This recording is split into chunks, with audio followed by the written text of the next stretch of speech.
Hello everyone, আমি এখন আছি চৌগাছা বাজার। আর দেখতে পাচ্ছেন এটা হচ্ছে যশোর জেলায় অবস্থিত খুব সুন্দর একটি বাজার। এটা হচ্ছে কাঁচা বাজার। দেখতে পাচ্ছেন এখানে কিন্তু প্রচুর পরিমাণে লোক রয়েছে এবং দেখেন বিভিন্ন জিনিসপত্র শাকসবজি এগুলো কিন্তু ক্রয় বিক্রয় করা হচ্ছে।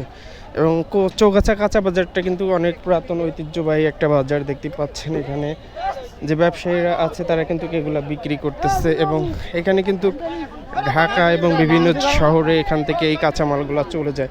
আর আমরা দেখতে পাচ্ছি এখানে অনেকগুলো মূলা রয়েছে, দেখতে পাচ্ছেন এই মূলাগুলো কিন্তু এখানকার যে মানুষজন রয়েছে তারা কিন্তু কাজ করতেছে দেখেন।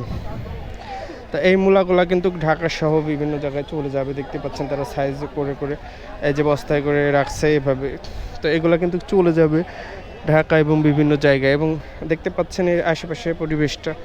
এবং এখানে কিন্তু অনেক ব্যবসায়ীরা রয়েছে যারা এখানে আসলে ব্যবসা করে, দেখতেই পাচ্ছেন। এই পাশে যদি আমি আপনাদেরকে দেখায়, দেখেন এখানে কিন্তু অনেক পটল রয়েছে, দেখতে পাচ্ছেন। এবং এই পটলগুলো কিন্তু ঢাকা এবং বিভিন্ন জায়গায় চলে যাবে, দেখতে পাচ্ছেন। প্রচুর পরিমাণে এখানে কিন্তু কাঁচা বাজার।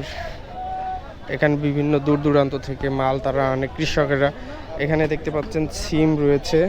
এবং খুবই সুন্দর একটা জায়গা দেখেন চৌগাছা, এই যে পৌর কাঁচা বাজারটা আসলে খুবই সুন্দর। এবং এখানে বিভিন্ন মানুষ এখানে চলে আসে কাঁচা মাল বিক্রি করার জন্য। এবং যারা ব্যবসায়ী আছে তারা এখান থেকে নিয়ে বিভিন্ন শহরে এগুলো বিক্রয় করে। খুবই সুন্দর একটা বাজার দেখেন, প্রচুর পরিমাণে এখানে শাকসবজি এবং বিভিন্ন তরি তরকারি রয়েছে। এবং এখানে দেখতে পাচ্ছেন বস্তার মধ্যে প্রচুর পরিমাণে লাউ রয়েছে। তো খুবই সুন্দর আসলে এখানকার এই বাজারটা আসলে আমার কাছে খুবই ভালো লাগে, দেখতে পাচ্ছেন। এবং এই পাশে দেখেন কতগুলো সিমের বস্তা। এবং এগুলো দেখেন কতটা তরতাজা, এখানকার কৃষকেরা এগুলো উৎপাদন করেছে, দেখতে পাচ্ছেন। তো খুবই সুন্দর এই বাজারটা আসলে আমার কাছে খুবই ভালো লাগে। তো দেখতে পাচ্ছেন তো আশেপাশের পরিবেশটা আসলে খুবই ভালো দেখেন। তো সবাই ভালো থাকবেন, সুস্থ থাকবেন, আল্লাহ হাফেজ।